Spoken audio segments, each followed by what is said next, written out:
Did American eugenics inspire Nazi eugenics? Did the Nazis view the American Jim Crow laws as precedent for their laws on sterilization and discrimination?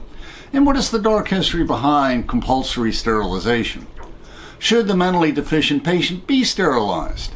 Are there states where compulsory sterilization is still permitted under certain circumstances? Can we compare the lynching of over 10,000 blacks over many decades to the Nazi Holocaust, or the deadly gassing of 1 million Jews?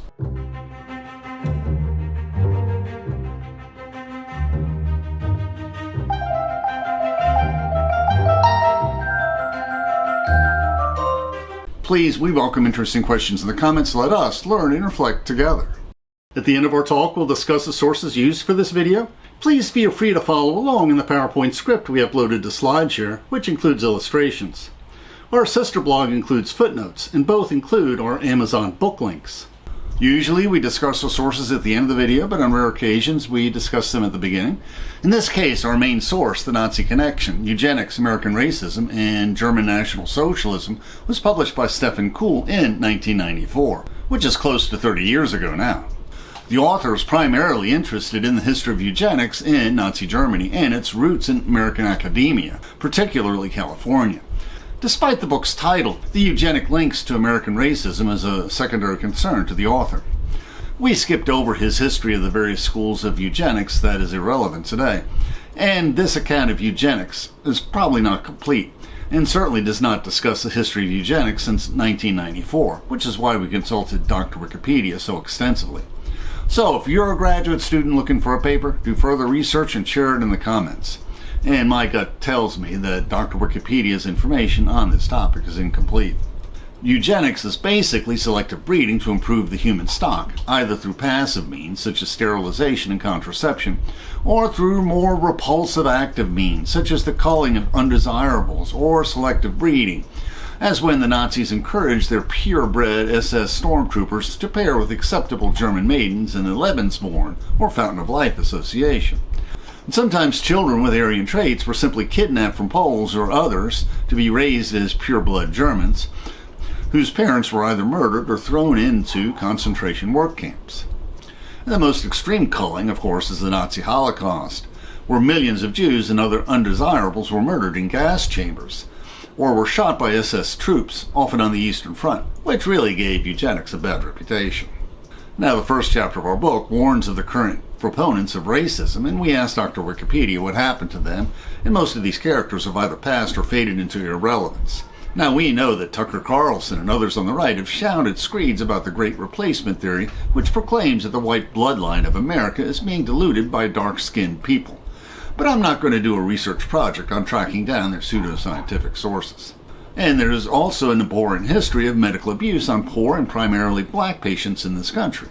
Dr. Wikipedia summarized this in its book review on Medical Apartheid, The Dark History of Medical Experimentation on Black Americans from Colonial Times to the Present, which is a 2007 book by Harriet Washington. And Dr. Wikipedia also informs us that there is constant litigation surrounding sterilization, and in particular, whether mentally incompetent patients should be sterilized, which means that sterilization is an issue ripe for abuse from bad actors. And we reflected on how soon after Hitler became Führer of Germany, the Nazi lawyers looked to the Jim Crow segregation and discrimination laws as precedents when drafting the Nuremberg race laws discriminating against the Jews. Was there a similar final solution in America comparable to the Nazi Holocaust? True, there were no gas chambers in the Deep South, nor was there a similar system of systematic mass murder, but there were race riots such as the Tulsa riots, where the homes, businesses, and churches of thousands of blacks were torched and looted, and many blacks were injured and murdered. In these riots, mostly occurring in many cities during the interwar years, on rare occasions where there were police arrests, they arrested the black victims who fought back. And the major difference, of course, is that the Nazis murdered far more people much quicker, and the regime only lasted a decade, as opposed to the 70-year reign of Jim Crow racism in America. In addition, there were over 10,000 documented cases where blacks were lynched, but no due process or justice served to the black victims whatsoever in the 7 decades before the civil rights movement of the 60s. This video intersperses accounts of various lynchings with more general discussions of past discriminations of blacks. In his letter from a Birmingham jail, Martin Luther King specifically compared the historic lynching of blacks to the Nazi Holocaust. And we reflected on the similarities between King's letter and Hannah Arendt's essay on the banality of evil, her account of the trial of Adolf Eichmann, and his role as the bureaucrat ensuring the smooth efficiency of the final solution in the ovens of the death camps. And Viktor Frankl's Man's Search for Meaning is truly a life-changing book. And our good doctor teaches us how you can find meaning and purpose in your life regardless of your life circumstances, even when you're struggling to survive in the deadly Auschwitz work camps. And we have a series of reflections on how Christians survived under the various fascist and Nazi regimes before and during World War II, and how the Catholic experience battling Nazism deeply influenced the decrees of the Second Vatican Council. And we have reflections on how Christians reacted to the Civil Rights Movement and Hannah Arendt's reflections on school desegregation in America, plus many other reflections on the history of the civil rights struggle in America, including Frederick Douglass, Booker T. Washington, W.E.B. Du Bois, and Martin Luther King. Now, what is a more complete definition of eugenics? Although some influential doctors and politicians promoted eugenics before World War II, today few are proponents of eugenics. The National Health Genome Research Institute, which is the NIH or National Institute of Health, offers this definition. Eugenics is a scientifically erroneous and immoral theory of racial improvement and planned breeding, which gained popularity during the early 20th century. Eugenicists worldwide believe that they could perfect human beings and eliminate so-called social ills through genetics and heredity. They believe the use of methods such as involuntary sterilization, segregation, and social exclusion would rid society of individuals deemed by them to be unfit. And when we study the history of eugenics, we must keep in mind that nobody in the Roaring '20s could have imagined the horrors of the Holocaust in Nazi Germany. This was in the unknowable future. This definition of eugenics could be couched in more positive tones, though in hindsight we're justified in seeing eugenics as morally reprehensible. But before World War II, it was mainstream science. And the predecessors of the NIH and the U.S. Public Health Service were founded in the 1880s, as were the American eugenics organizations. And the first International Congress of Eugenics was held in Dresden, Germany in 1912, chaired by Leonard Darwin, son of Charles Darwin, who had passed away in 1882. Eugenics was indeed mainstream. Supporters included Alexander Graham Bell, Charles Eliot, who was Harvard president, Winston Churchill, and the progressives Woodrow Wilson and Theodore Roosevelt. And there remains support for far-right wingnut fringe groups that support something called scientific racism, which means that there are fringe academics that support eugenic policies in far-right wingnut journals. And our author mentions Roger Pearson, a British academic who taught at the University of Southern Mississippi, who today is 97, and Philippe Rushton and Robert Gordon of Johns Hopkins University, both deceased. Perhaps the Pioneer Fund, that was a major funder of eugenic research today, is somewhat diminished. Much of the so-called research is undertaken by its board members. Some of the scholarly journals mentioned are still being published, so a new generation of eugenicists are likely keeping the movement alive. Pearson was lauded by President Reagan, and quite likely they influenced Tucker Carlson in the Great Replacement theory discussed in the right wingnut media, which claims the white race is being bastardized and intermarriage with dark-skinned people and Jews. Now, long before the Nazis rose to power in Germany, American physicians were performing compulsory sterilizations on the feeble-minded. In an early 1927 Supreme Court case, Buck v. Bell, the justices ruled that a state statute requiring compulsory sterilization of the unfit, including the intellectually disabled, did not violate the Due Process Clause of the 14th Amendment. In the infamous opinion by Justice Oliver Wendell Holmes in Buck v. Bell ruled that, and again I must remind you this is before World War II, we have seen more than once that the public welfare may call upon the best citizens for their lives. It is better for all the world if instead of waiting to execute degenerate offspring for crime, or to let them starve for their imbecility, society can prevent those who are manifestly unfit from continuing their kind. 3 generations of imbeciles are enough. Now, unlike Roe v. Wade, where the woman's identity was protected with a pseudonym, the Supreme Court had no problem using Carrie Buck's real name in this landmark case. After all, Carrie Buck was committed to an institution for the feeble-minded and wasn't considered a real person anyway. In the early part of the century, institutionalized patients lacked agencies. The ruling doctors could do as they wished. And the opposite is true today.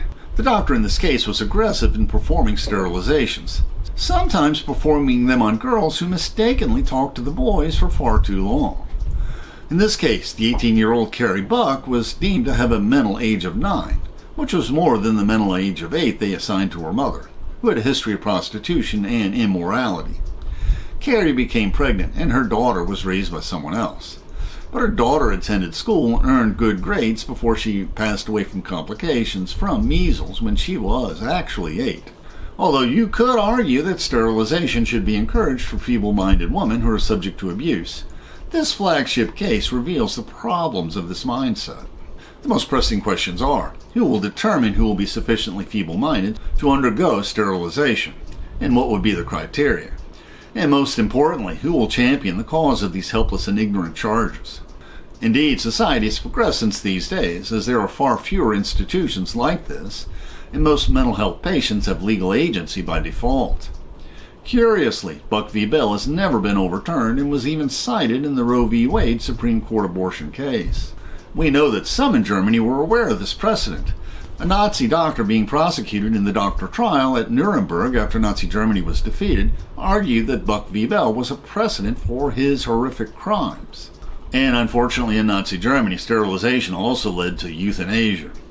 Early in the 20th century, many states enacted laws to sterilize the mentally handicapped, including Indiana, California, Connecticut, New York, New Jersey, Nevada, Iowa, Kansas, Michigan, North Dakota, and Oregon. And there was sterilization in other states. The push for sterilization influenced eugenics in Germany, and similar legislation was passed in Prussia. More extreme legislation was enacted when the Nazis took power in 1933, as Hitler had a personal interest in American eugenics. The Nazi sterilization law was patterned after the California sterilization law, demanding sterilization in cases of mental retardation, schizophrenia, manic depressive insanity, Huntington's chorea, hereditary blindness, deafness, malformation, and even alcoholics. Criminals could also be sterilized and castrated. In 1935, the Nazis forbade marriage between healthy and mentally retarded persons. Hereditary health courts were established to administer the sterilization laws in Nazi Germany. Hitler planned to sterilize 400,000 Germans, or about 1% of the population. In September 1939, Hitler issued an order to euthanize all patients with incurable diseases and the disabled and retarded patients to eliminate useless eaters. At first, the victims were shot, but as the program expanded, the Nazis experimented with gassing patients in rooms disguised as showers. Now, most Americans and many Germans, including many eugenicists, were horrified when the Nazi doctors took the next step, seeking to rid the German society of the expense of caring for the hopelessly retarded and mentally ill to protect the purity of the human race. But the Nazis encountered stiff resistance from both Catholics and Protestants against their euthanasia initiatives. Sometimes pastors and bishops publicly criticized the killings. More often, they appealed directly to high Nazi officials. And you can see this propaganda poster. This person suffering from hereditary defects cost the community 60,000 Reichsmark during his lifetimes. And fellow Germans, this is your money too. For once, the Nazis backed down. Less than a month later, Hitler signed an order ending the euthanasia program that had killed over 70,000 patients. And a more complete description of these events is described in our reflection on how the Catholic Church and the Confessing Church survived under Hitler's pagan Nazi regime. And the most extreme Nazi eugenic notion was that to purify the human race, they needed the final solution: to exterminate the inferior Jewish race in the gas chambers of the Nazi death camps. Larger versions of the gas chambers developed to cull the useless eaters in the mental institutions were built in Poland to murder Jews on an industrial scale. While the final solution of the Holocaust reflected the Nazi belief that Jews were an inferior race, so the lynchings in the American South and Midwest reflected the belief that the Negro race was inferior to the white race. And the Nazis also considered blacks and Eastern Europeans to belong to inferior races. Our author, Stephen Call, divided the 1930s eugenicists into mainline eugenicists who favored the elimination of degenerate elements within the white race, discouraging miscegenation or intermarriage between the races. And reform eugenicists tried to distance themselves from the Nazis by advocating selection on an individual rather than ethnic basis, while racial anthropologists believe that the races are innately unequal, believing that the Nordic race was superior, and they were strongly anti-Semitic and supported the eugenic racism of Nazi Germany. Cole states that the mainline eugenicists dominated the eugenics movements in the US, Scandinavia, and Germany until the early 1930s. They believed in white superiority, yet argued that the white race also needed further improvements. Whites were viewed as more advanced than others in the evolutionary process. Although most mainline eugenicists were anti-Semitic themselves, they were careful not to be too blatant in supporting Nazi discrimination against the Jews. As Nazi policies became more extreme, the reform eugenicists distanced themselves from them as well. And in this painting, you have the husband and wife that are sitting, and the grandmother's praising the Lord that her grandchild is not black like she is. Cole states that in the late 1930s, there was a gradual recognition that anti-Semitism was at the core of Nazi race policy. There was a power shift inside the American scientific community towards more progressive liberal eugenicists, with a rapid decline of the reputation of Nazi Germany in the United States. In 1935, the Nazis passed the Nuremberg Laws, one of which stipulated that only persons of German or related blood could be citizens of the Reich. Jews were explicitly excluded. Another law forbade marriages between Jews and citizens of German or related blood. Jews were forbidden to participate in public life, and Jewish children were no longer allowed to attend public schools. In 1939, further decrees limited the districts in which Jews could rent apartments, mandated forced labor, and compelled them to wear the Yellow Star of David. In response to criticism by Americans, one Nazi newspaper informed its readers that in 30 U.S. states, marriage between blacks and whites was forbidden. Also, there was strict separation between whites and blacks, and pointed out that the lynching of ethnic minorities was not practiced in Germany. And indeed, the Supreme Court said prohibiting interracial marriage was unconstitutional in Loving v. Virginia in 1967. And the movie was made in 2016.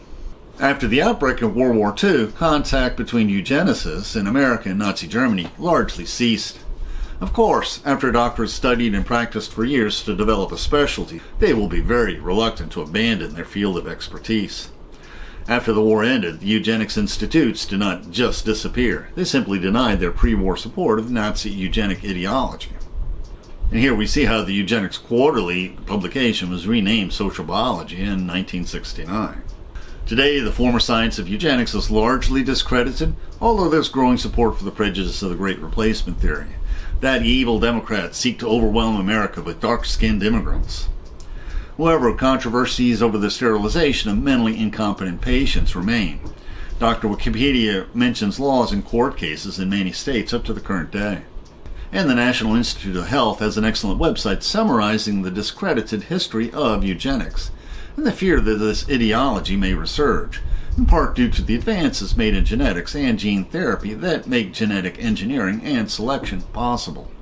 The YouTube description includes a link to our PowerPoint script that we uploaded to SlideShare and also our blog. Please support this channel by sharing this video with your friends, and by clicking on the like and subscribe buttons, and by clicking on the Amazon links to purchase any of the books we discussed, which will earn us a very small affiliate commission. And please consider becoming a patron of our channel. Plus, we will host special discussion groups for our patrons. Plus, you can click on the Meetup or small M icon to participate in our online discussions, where we practice our future YouTube scripts. And please click on the links for other videos that will broaden your knowledge and improve your soul.